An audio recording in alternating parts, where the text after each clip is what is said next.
কাছের মানুষ আপনারা জানেন সিয়াসী চক্রবর্তীর সমর্থনে আজকের যে নির্বাচনী সভার সঞ্চালক মশাট অঞ্চল তৃণমূল কংগ্রেসের সভাপতি বন্ধু সঞ্জিত দাড়ি মঞ্চে উপস্থিত আছে।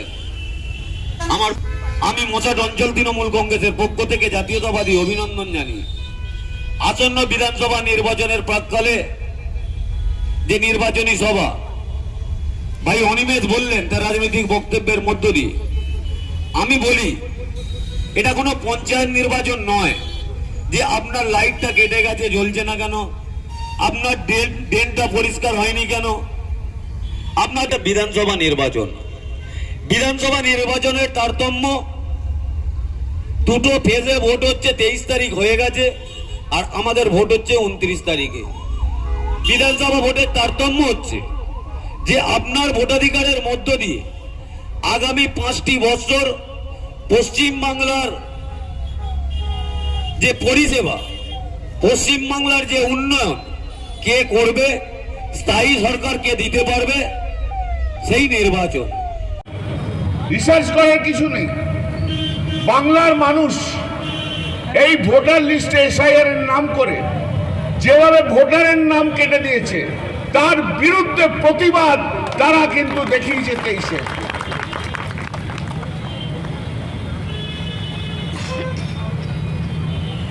কুড়ি 21 তারিখে অমিত শাহ বলেছিল, दीदी आप सुन लीजिए, तृणमूल कांग्रेस का कर्मी को उल्टा करके टांगा के रख देगा, বলেছিল না?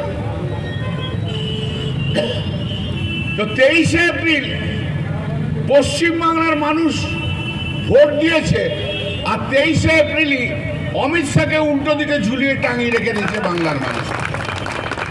এখনো ঝুলবে, 4 মে পর্যন্ত ঝুলবে। আর আগামী 29 এপ্রিল নরেন্দ্র মোদীকে উল্টো দিকে টাঙিয়ে ঝুলিয়ে দিতে হবে। সবাই মিলে এত ভোট দিতে হবে, যত আছেন সবাই মিলে ভোট দিয়ে ঘাসের ওপর জোড়াফুল চিহ্নে ভোট দিয়ে নরেন্দ্র মোদীকে উল্টো দিকে দেব। তারপর 4 মে যখন জিতবো তখন ওর কানের সামনে ডিজে বাজাবো আমরা। আর অমিত শাহের টাকলা মাথায় ভালো করে আবির লাগিয়ে দেবো।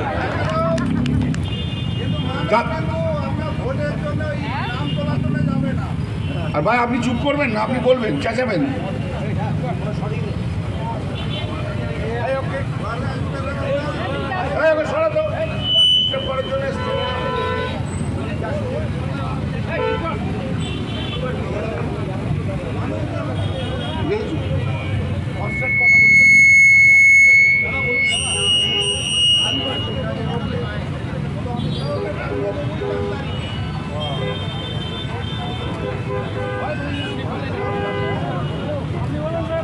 তো ডিজে বাজাবো আমরা, ওর হিসেব আমরা করে নেব না। যে জাঙ্গিপাড়ায় যারা বিজেপিকে ভোট দেন বা প্রসেনজিৎ ভাগরা, তারা জাঙ্গিপাড়ায় থাকবেন, ভালোভাবে দুধে ভাতেই থাকবেন। কারণ মমতা বন্দ্যোপাধ্যায় আছে, প্রত্যেকেই থাকবেন, সিপিএম থাকবেন, বিজেপি থাকবে, কংগ্রেস থাকবে। জাঙ্গিপাড়া 2,52,000 ভোটার এবং তার পরিবারের জন্য আমি কাজ করছি, আমার সহকর্মীরা কাজ করছে, তৃণমূল কংগ্রেস কাজ করছে। প্রত্যেকে ভালো থাকবেন। কিন্তু বিজেপির মতো এরকম একটা ভূত যার ঘাড়ে চেপেছে ওই প্রসেনজিৎ বাগদের মতো মানুষের, সেই ভূতগুলোকে আমি ওঝা দিয়ে ঝাড়াবো আর দামোদরের জলে ফেলবো। এটা আমার চ্যালেঞ্জ। আমি জাঙ্গিপাড়াকে একটা শান্তিপূর্ণ জাঙ্গিপাড়ায় পরিণত করেছি। আমরা একসময় সিপিএম এর সন্ত্রাস ছিল আরামবাগ, গোঘাট, খানাকুল সহ জাঙ্গিপাড়া। আজকে জাঙ্গিপাড়ায় শুনেছেন কোথাও এই যে নির্বাচন হচ্ছে, তৃণমূল কংগ্রেস কোন রাজনৈতিক দলকে বাধা দিচ্ছে? কখনো না। কারণ আমরা সবাই সিদ্ধান্ত নিয়েছি আমরা জাঙ্গিপাড়ায় প্রকৃতপক্ষে গণতন্ত্রকে প্রতিষ্ঠিত করব। এখানে সব রাজনৈতিক দল থাকবে, তাদের কথা বলবে, মানুষ বিচার বিবেচনা করে তার পছন্দ মতো দলকে বেছে নেবে। এই শান্তিপূর্ণ জাঙ্গিপাড়া তৈরি করাই হচ্ছে আমাদের চ্যালেঞ্জ।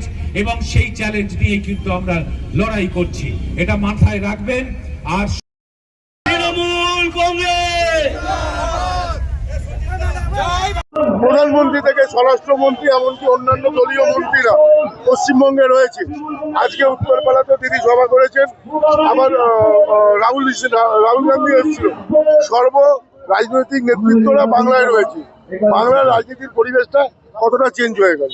কিছু চেঞ্জ হয়নি, কারণ এই প্রধানমন্ত্রী অমিত শাহ এবং নরেন্দ্র মোদী এদের কোনো লজ্জা নেই। এরা 21 সালে এসে এইভাবেই ঝাঁপিয়ে পড়েছিল এবং বলেছিল 200 আসন নিয়ে বিজেপি পাওয়ারে আসবে, কিন্তু বাংলার মানুষ একেবারে মুখের ওপরে জবাব দিয়ে পত্রপাঠ বিজেপিকে বিদায় দিয়েছিল। কারণ বিজেপি হচ্ছে বাংলা বিরোধী একটি রাজনৈতিক দল। এরা বাংলার সংস্কৃতিকে নষ্ট করছে, বাংলার সম্প্রীতিকে নষ্ট করছে এবং বাংলার মানুষের 100 দিনের কাজ সহ জল জীবন মিশনের টাকা আটকে রাখছে এবং ভোটার তালিকা থেকে প্রকৃত ভোটারের নাম বাদ দিচ্ছে। এই বাংলা বিরোধী বিজেপিকে 26-এ আরও শিকড় সমেত উপরে ফেলার লড়াই চালাচ্ছে বাংলার মানুষ। প্রধানমন্ত্রী এবং স্বরাষ্ট্রমন্ত্রীকে বলবো 5 তারিখ পর্যন্ত আপনারা বাংলায় থাকবেন, কাউন্টিংয়ের পর থাকবেন, দেখে যাবেন কিভাবে তৃণমূল কংগ্রেসকে নিয়ে উল্লাস করছে বাংলার মানুষ। সূত্রের খবর, ভবানীপুরে ভোটের পার্সেন্টেজ বা ভোটের মুভমেন্টটা কমানোর চেষ্টা চলছে বলে মন্ত্রী সূত্রের খবর, কি বলবেন? এরা তো নির্বাচন কমিশন আজকে বিজেপির দালালে পরিণত হয়েছে। নির্বাচন কমিশন একটা সাংবিধানিক সংস্থা, তাকে করায়ত্ত করে নিয়েছে।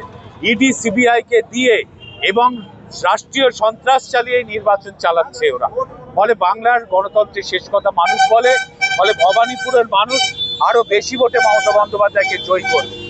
আজকে কলকাতায় মানে গোটা পশ্চিমবঙ্গেই বলা যেতে পারে রাজ্য রাজনীতি পুরোটাই ভর্তি ছিল।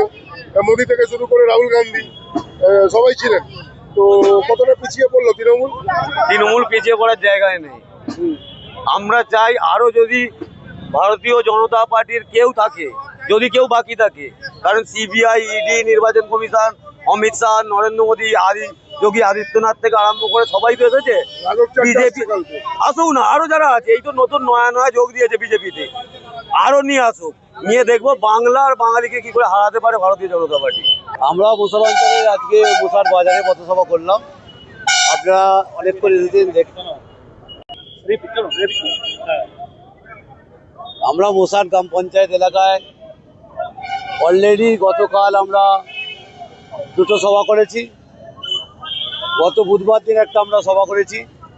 আজকে মোসার গ্রাম পঞ্চায়েত এলাকার আমার দলের তৃণমূল কংগ্রেসের 4র্থ সভা এই মোসার বাজারের পবিত্র মাটিতে। আপনাদের একটা জিনিস জেনে রাখা উচিত, হয়তো অনেকে জানে না, যে জায়গায় আমরা এখনো দাঁড়িয়ে আছি, যেখানে দাঁড়িয়ে আমি কথা বলছি, মমতা বন্দ্যোপাধ্যায় 1998 সালে যখন তৃণমূল কংগ্রেস প্রতিষ্ঠিত করেছিল, তৎকালীন আমার এলাকার প্রিয় নেতা হুগলির দামাল ছেলে চণ্ডীতলা বিধানসভার বিধায়ক ছিলেন। সেই জননেতা বিধায়ক পদ ত্যাগ করে মমতা বন্দ্যোপাধ্যায়ের হাত ধরে তৃণমূল কংগ্রেসে জয়েন করেছিল। যে কথা বলছিলাম, তৃণমূল কংগ্রেস দল প্রতিষ্ঠিত হওয়ার পর সারা পশ্চিম বাংলার প্রথম সভানেত্রী করেছিল এই মোসার বাজারের পবিত্র মাটিতে, যেখানে আমি দাঁড়িয়ে আছি, তখন আমরা সামনে থেকে দেখেছি। সুতরাং মোসাটের মানুষ, আজকে আপনারা দেখেছেন আমার সাংসদ এসেছিলেন, প্রিয় সাংসদ কল্যাণ বন্দ্যোপাধ্যায়, ক্যান্ডিডেট এসেছিলেন স্নেহাশিস দা, মোসাটের প্রতিটা বুথের মানুষ, ব্যবসাদার সবাই ছিল। মোসাটে আমরা যেটা ঘুরে ঘুরে দেখেছি, প্রতিটা সংসদ এলাকায় আমি প্রত্যেক দিন আমরা ঘুরছি, প্রতিটা এলাকায় গ্রামে গঞ্জে একটাই আওয়াজ, মহল্লায় মহল্লায় একটাই আওয়াজ, যে এই নির্বাচনে আমরা মোসাট গ্রাম পঞ্চায়েতকে বিজেপি আইএসএফ মুক্ত করবই করব। এটা মোসাটের মানুষ বলছে, আমরা তৃণমূল কংগ্রেস শুধু বলছি না। বাংলায় মোদী থেকে শুরু করে রাহুল গান্ধী আপনার জেলাতেও এসেছিল, অমিত শাহ, কেউ বাদ যায়নি। কি বলবেন, কতটা কিভাবে দেখছেন বিষয়টা? বলছি আমরা তো জানি 21 সালে এসেছিল, 21 সালে এই মোসাটে চণ্ডীতলা ওয়ানে ওই ভগিনা যোগী আছে, সেও সভা করেছে, শুভেন্দু অধিকারী সভা করেছে, নরেন্দ্র মোদী আমাদের এখানে কুমিরমারায় সভা করেছে, অমিত শাহ আমাদের বিডিও অফিসের উল্টো দিকে সভা করেছে। তো 21 সালেও এসেছিল, এরা পরিযায়ী শ্রমিক অ্যাকচুয়ালি বাংলাকে তো ভালোবাসে, বাংলায় আসতে, বাংলার পরিবেশ, বাংলার কৃষ্টি কালচার। ওই দেখছেন না মমতা বন্দ্যোপাধ্যায়ের মা ক্যান্টিন, 5 টাকা দিয়ে যে মা ক্যান্টিনে পাবলিক এলাকার গরিব মানুষ খাওয়া দাওয়া করতে পারে, সেখানে নরেন্দ্র মোদী গিয়ে গতকাল লুচি নাকি হালুয়া নাকি খাচ্ছিল।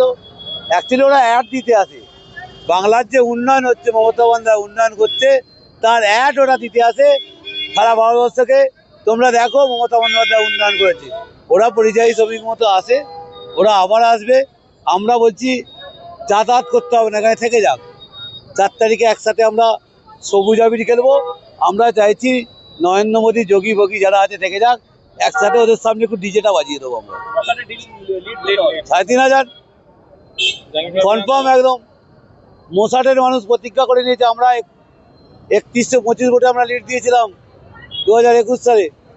আর এই এসআইআর করার পর আমার যে 3টে বুথে মাইনরিটি ভাইরা আছে, গত বর্ষ দিন থেকে তাদের এলাকায় কাতারে কাতারে মানুষ আসছে। আমার ভাইরা যারা বাইরে থাকে, গুজরাট থেকে বাস নিয়ে, প্লেনের টিকিট কেটে, ট্রেনের রিজার্ভেশন কামরা না পেয়ে, ট্রেনের আমরা চালু কামরা এসে তারা প্রত্যেকদিন আমাদের সঙ্গে দেখা হচ্ছে, বলছে আমরা এসে গেছি এই নির্বাচনে মশার অঞ্চল সর্বাধিক ভোটে লিড আমরা স্নেহাশিস চক্রবর্তীকে দেবই দেবো, এটা মশারের মানুষ বলছে। এবং আমি এটা আজকে চ্যালেঞ্জ করে বিজেপিদের বলছি, মশার থেকে বিজেপি মুক্ত করবই করবই করবো।